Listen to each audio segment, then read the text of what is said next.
price stays up around close to 1,200, or between here and 1,200, and then on Wednesday it moves higher again. So that's what I think they're waiting for.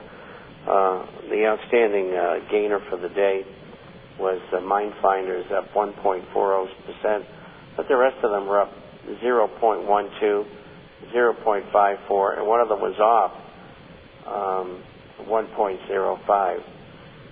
And Helix had a big announcement today. I have two questions, and then I got a big long one, so let's see what we can do. This is from Tim, and I've listened to you and Melody for about half a year now, and I've heard you on other stations. Here's the question. I don't think I've heard you say anything about REIT, apostrophe S, REITs, specifically. While I've made many appropriate adjustments, I still have some funds in a REIT and a little in an annuity. The REIT, which is with Inland American, there have been a few companies wanting to cash me out of my position. The latest offer for CMG Partners is $4 a share. But I bought it at 10, which is the current price. Of course, Inland America is aware of these offers and strongly hopes that the shares do not get bought up and remain in the hands of current shareholders. What do you think? Well, if it's at 10 and you can sell it at 10, I do that because I pull some statistics today on commercial real estate, and it is dreadful. It'll be in Wednesday's issue, and it's only the beginning. So, if it was me, I wouldn't be there. I would sell, put the money in gold and silver-related assets. As far as the annuity is concerned, I would cash it out. If you need insurance, you buy level life insurance, level term is what it's called. And for those of you who want giant amounts of insurance because you're really young, you can go to decreasing term if you want. And I had a letter to that effect from an insurance guy this morning. He's been in the business for 27 years. I told him the same thing. And cash is going to end up being trash.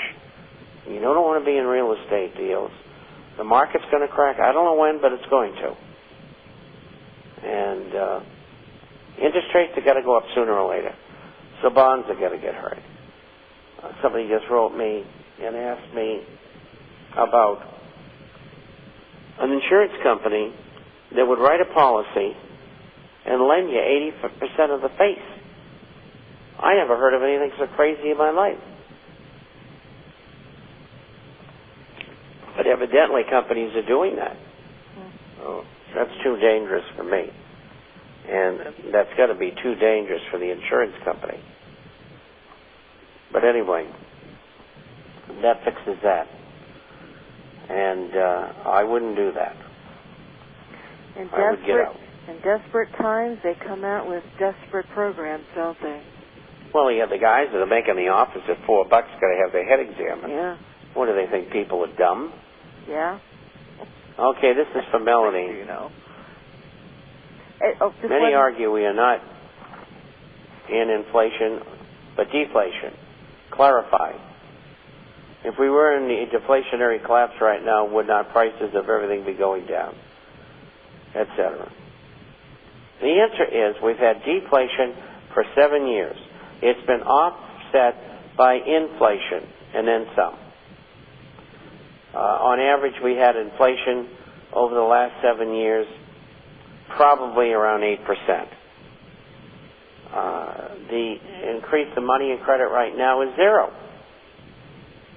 The amount of money in addition, from what I can glean, is very small by the Fed. If they don't increase it, that they're putting into the world markets, if they don't increase money and credit M3, if there's not a stimulus program, we are going into deflationary depression. And you could take that to the bank. All right, Melody, I've got one left, and it's a long one. Stuff that I have to read. Do you have it? From Brian? By? Who's it by? What? Who's it by? Brian. Brian? B-R-I-A-N. No, I don't think I have Brian. All right, you go ahead with yours. If we can't get this in, we can't get it in. It's 2 pages long. Oh, no, let's do mine because I got some coming in. As long as my computer. The U.S. and the South Korea are planning 2 major military exercises off the Korean Peninsula in a display of force that was intended to deter North Korean acts like the March torpedo attack on South Korean warship. Evidently, China is keeps hands-off policy in this matter. Your comments? Well, let me tell you something. North Korea is a stand-up stooge for the U.S. government and the Illuminati. And the reason they took the boat down, in all probability, was that they want to use it to have a war. It's pretty simple. And, you got the Clintons and the Bushes over there.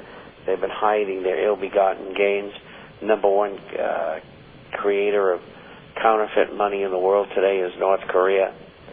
And there's all kinds of things going on you don't know about.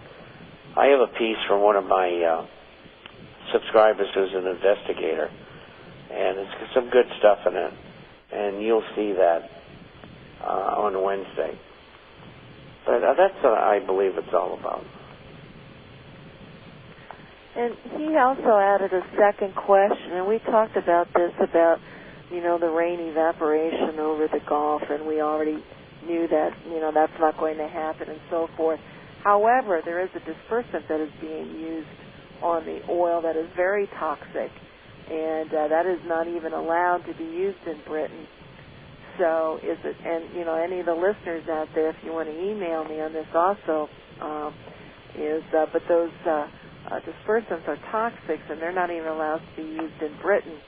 So if the water heats up in the Gulf, can these dispersants, can they turn gaseous and raise with the water vapor?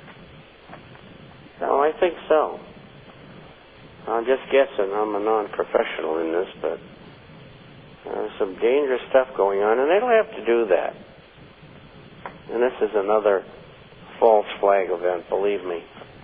Either that or the CIA was drilling for something that we don't know about. Because there's plenty of oil there at higher levels. I mean, you don't have to get down 4,000 and 5,000 feet, 6,000 feet. It's not necessary. So something may be going on that we'll never know about. But that's not normal.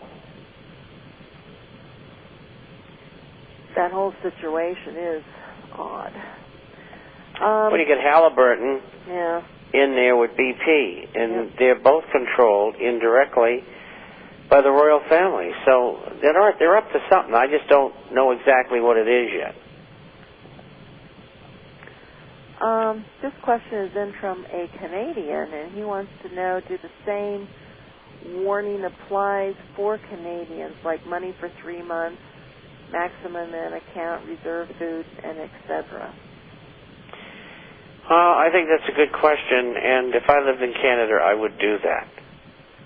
I wouldn't keep a lot of money in the bank. If you have an RRSP, you should be in gold and silver shares and coins. Don't forget, if you're in Ontario, there's a tax, we'll call it, on coins as opposed to bullion. There's no tax. But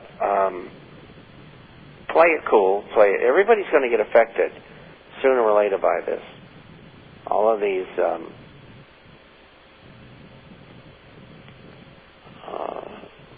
countries that have done well, they'll suffer.